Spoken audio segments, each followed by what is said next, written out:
Hello मेरे प्यारे बच्चों, कैसे हैं आप लोग। आशा करती हूँ अच्छे होंगे। सीटेट की तैयारी करते होंगे आप लोग। तो हाथ से बनाया हुआ ये नोट्स है, ज़रूरी है नंबर लेने के लिए, क्योंकि नंबर पाना ज़रूरी है। बार बार फेल होने से अच्छा है कि नोट्स हाथ से बना के पढ़ें। और 21 से लेकर 26 तक आप लोग पेपर उठा के पढ़ लीजिएगा, बस पास हो जाएंगे इतना ही से। लोग पीछे के पेपर पढ़ लेंगे तो भी 21 से 26 तक, 25 तो हुआ ही नहीं है, कोई पढ़ लेंगे तो बस निकल जाएगा आप लोग का। हाथ से बनाया नोट सबसे जरूरी है, तो बना लीजिए, नहीं तो मैं वीडियो में दे रही हूँ, उसको एक बार जरूर देख लीजिएगा आप लोग। क्योंकि पेपर चाहे कितना घुमाए, हाथ से बनाया हुआ नोट से पढ़ने से रहता है कि अस्थायी बैठ जाती है दिमाग में, तो भूलने की चांस नहीं रहती है, क्वेश्चन आंसर भूलने की चांस रहती है। ये आप लोग अनुभव कर लीजिएगा कि ऐसे आप लोग साथ होता है कि नहीं। तो इसीलिए मैं कह रही हूँ कि जरूर पढ़ लीजिए। आज हम लोग पढ़ेंगे CDP। EVS और हिंदी बीच में पढ़ रहे थे, आज फिर से CDP पढ़ेंगे। लेसन 6 है, कोने में है, वहाँ पे 6 लिखा है। अब हम लोग पढ़ेंगे आगे। बुद्धि निर्माण एवं बहुआयामी बुद्धि। अब बुद्धि क्या है, अब बुद्धि निर्माण क्या है, ये सब आप लोग से पढ़ रही हूँ, सुनिए ध्यान से और समझिए। बुद्धि है, बुद्धि निर्माण और बहुआयामी बुद्धि, यह दोनों बुद्धि से जुड़े महत्वपूर्ण विचार है। कुछ ही निर्माण का अर्थ है कि बुद्धि का विकास कैसे होता है। बुद्धि का विकास कैसे होता है आप लोग भी देखते होंगे, जैसे बच्चे बड़े होते हैं, दूसरे को देख कर अनुकरण करते हैं, तो एक प्रकार की बुद्धि है दूसरे की नकल करके सीखना। जब बहुआयामी बुद्धि का अर्थ है कि बुद्धि कई अलग अलग प्रकार की होती है, न कि केवल एक। बुद्धि कई प्रकार की होती है। बहुआयामी बुद्धि कैसे होता है, बुद्धि आयामी होती है। बुद्धि का निर्माण अब पढ़ेंगे हम यहाँ पे।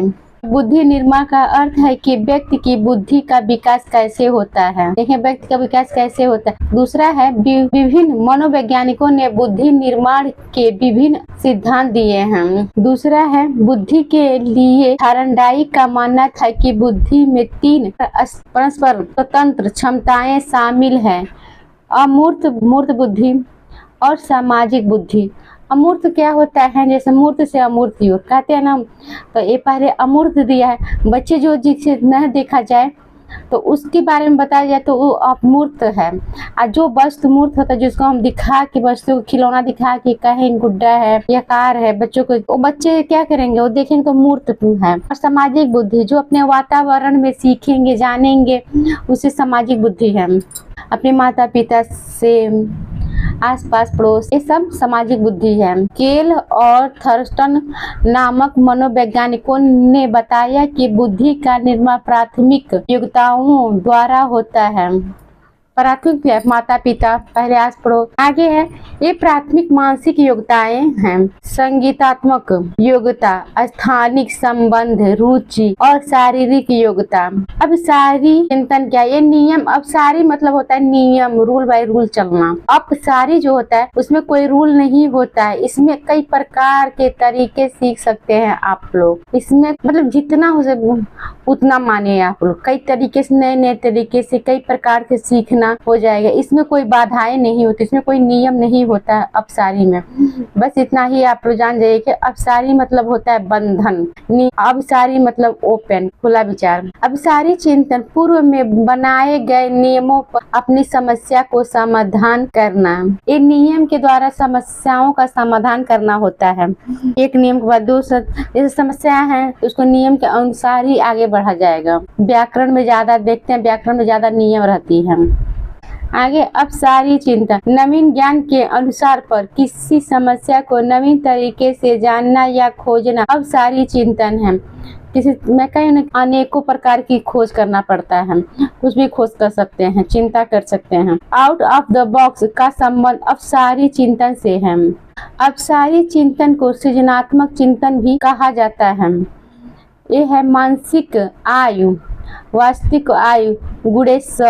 ये बच्चों का उम्र के अनुसार निकाला जाता है। 10 साल के बच्चे होगा उसको आयु निकाली जाएगी, 12 साल का बच्चा हो या 13 साल का, उसका मानसिक आयु निकाला जाता है। इसी सूत्र के जरिए निकाला जाता है। अब हम कॉपी पेन अलग से बता दें तो फिर इसको हटाना पड़ेगा। आगे है, बुद्धि व्यक्ति की यह समस्या योग्यता है जिसके द्वारा व्यक्ति नवीन परिस्थितियों के बारे में समझ स्थापित करते हैं। बुद्धि प्रज्ञ, यूपी टेट में जरूर पूछता है, सीटेट में तो बहुत कम, यूपीटेट में ज्यादा पूछता है। बुद्धि में क्या क्या होता है? प्रज्ञा, प्रतिभा, ज्ञान एवं समझ, ये सब पाई जाती है।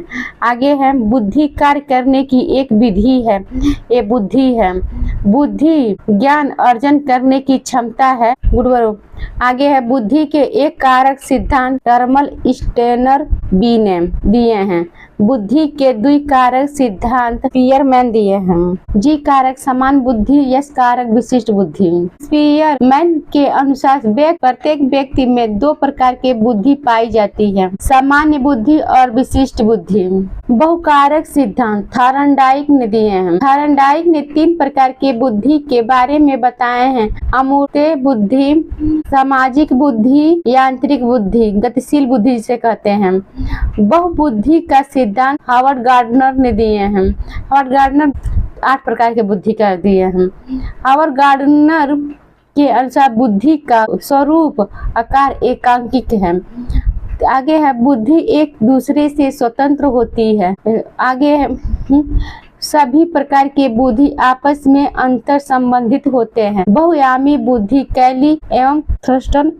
आगे है बहुआयामी बुद्धि के अनुसार प्रत्येक व्यक्ति में अनेक प्रकार की बुद्धि पाई जाती है। यदि कोई बालक एक से अधिक कार्यों में निपुण है तो यह बहुआयामी बुद्धि को दर्शाता है।